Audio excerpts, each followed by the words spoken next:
Hello, beautiful spirit. Rector Arundel here from Able Spirit to Me, and I am Able. Aum Soham Hansa Haswaha.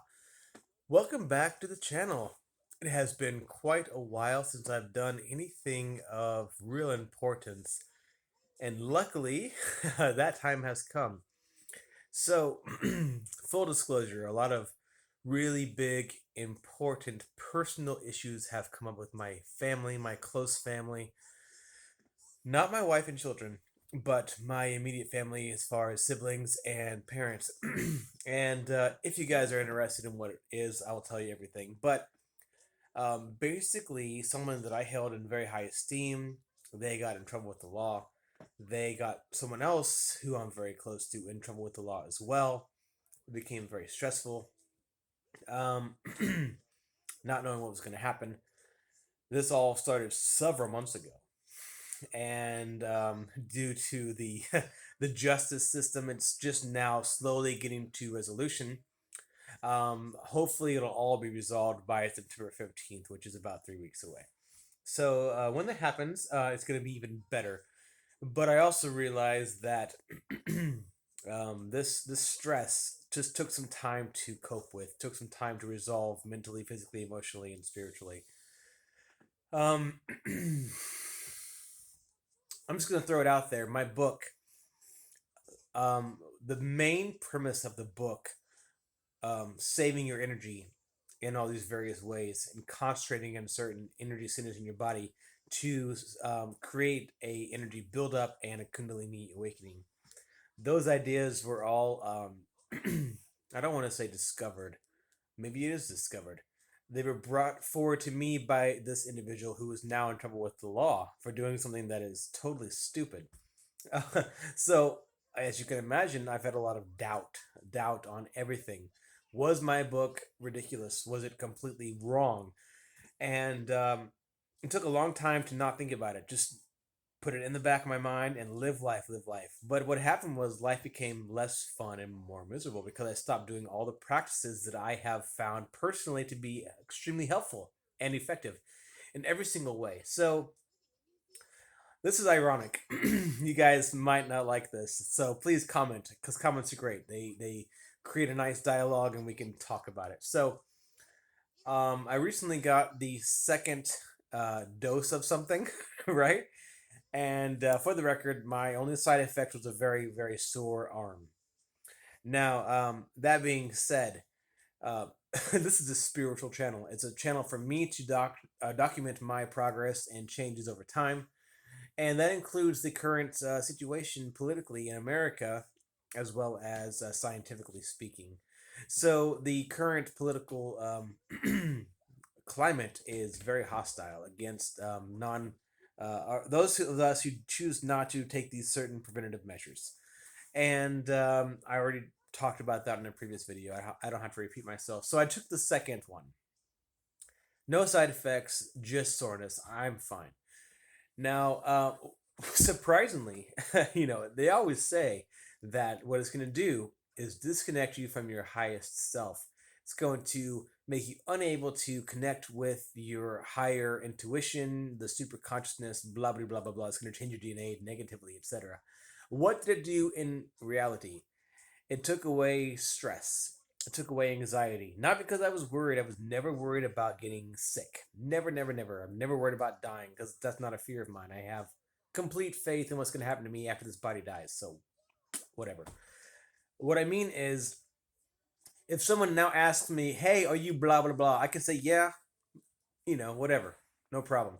We can hang out. We can talk. We can be friends because there's so much judgment and bias out there right now if you're not.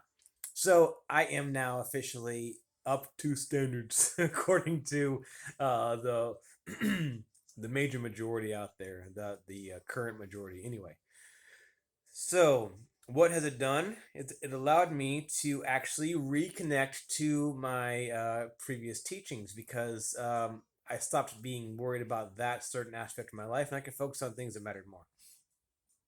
So what I started doing was re-listening to my own videos. I watched all of my book videos again, and For the record, they're fantastic. I still have no issues with any of the content on the book video series. I highly encourage taking a look at it if you haven't yet. It's called On the Path: An Energetic Approach to Enlightenment by Rector Arundel. That's me. Um, great teachings on there, even if the premise was pointed out to me by someone who is now going to jail. Hey, people make dumb mistakes doesn't mean that the first ideas were wrong. It just means that they make dumb mistakes after that. So, the book is great. I highly encourage that you listen to it or read it. I'm happy to send anyone a PDF that wants it for free. I will not be charging anyone for anything ever. That is just my personal thoughts on spirituality and sharing energy. You give it willingly, you don't ask for anything in return. That's just my thing. Others, they have their livelihood dependent on it, and that is the different story. My livelihood does not depend on anyone giving me anything, so that's a different story. Secondly, after I finished the entire book series of videos, I went on to all of my energization exercises. And when I say that, that's actually a term coined by Paramahansa Yogananda. I don't mean that. I mean, I have a section of videos in my YouTube that is specifically catered to um, cultivating energy. Cultivating energy is a term that I prefer over burning karma or charging yourself or doing spiritual work or holy work, etc. It's just it's a term that I prefer to the other ones, but that's just my own personal bias because there are a lot of hot, heated words out there using the wrong terms. So let's move forward. After I started watching all of these energy cultivation videos and just watching them, I was inspired. Just listening to my book, I was inspired. So I started doing the practices again. And you might recall that there was a video a few months back that was talking about how to become breatharian and how to increase spirituality because they're synonymous. The two pathways coexist very, very well. So, of course, I watched that video again too. And I started doing these energy cultivation exercises once again. And what's amazing is the difference is immediate. Boom. You start doing them, you start feeling better. Um, After I did all those, I felt motivated to go back into my spiritual literature again. So I started reading more of the Srimad Bhagavatam, and I also started reading Tara Springett again. You guys probably already know I talk about her book all the time. Um, it's right here in front of me. I was trying to think of the name. There's no point to think of it when I can hold it in front of you. I think it's backwards. Enlightenment through the path of Kundalini. Um, a guide to a positive spiritual awakening and overcoming Kundalini syndrome. So, I love this book. I love it, love it, love it. I first read it probably like 5 or 6 years ago, and I just keep going back to it. It's one of those books that you'll never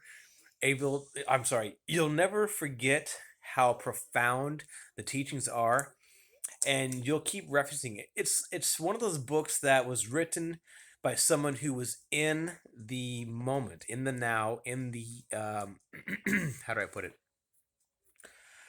They were being fed absolute truth. That's the best way to put it. If you read my books, you know what that means.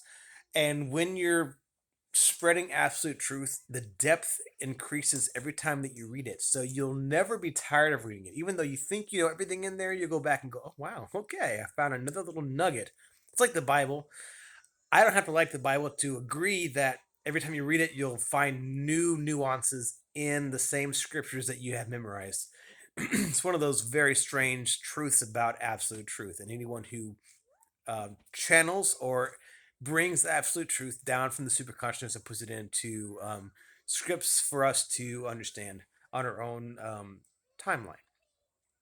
Okay, so long story short, after I started rereading her book, rereading the Srimad Bhagavatam, um, redoing my own energy cultivation practices, I have had a new moment, a realization moment, a wonderful new exercise, a breathing exercise that is easier and more effective than anything that I've recorded so far.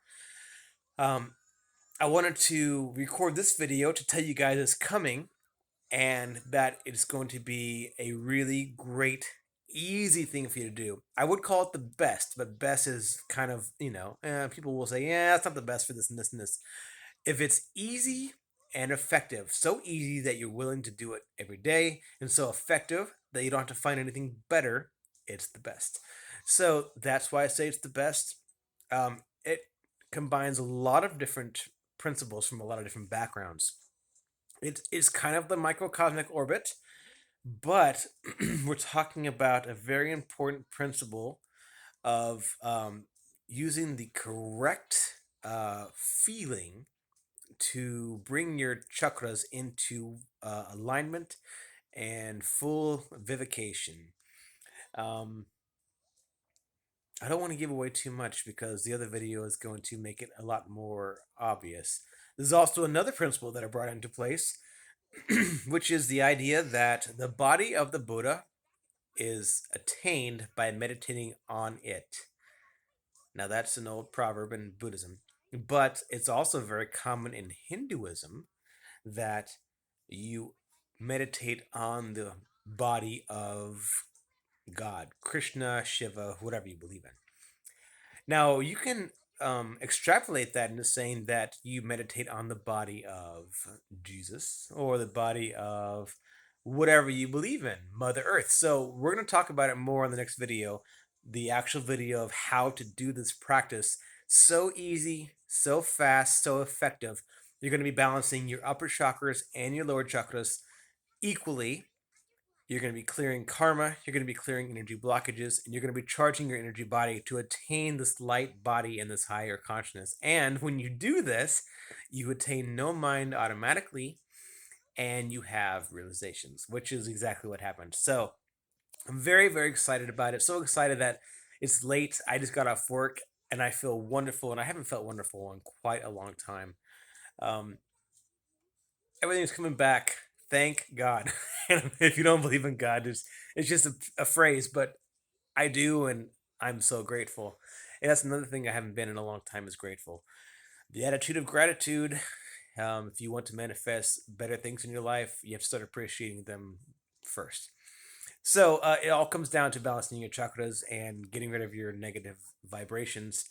Improving your mood is improving your vibration. We're going to talk more about it. This video is almost 13 minutes. I just wanted to give a preface of what's coming. I'm very excited. I hope you guys are too. I look forward to hearing from you. Please share any comments, thoughts that you have from this video. Like, share, subscribe, comment, email, and you guys be well. You know I will. Thanks. Bye.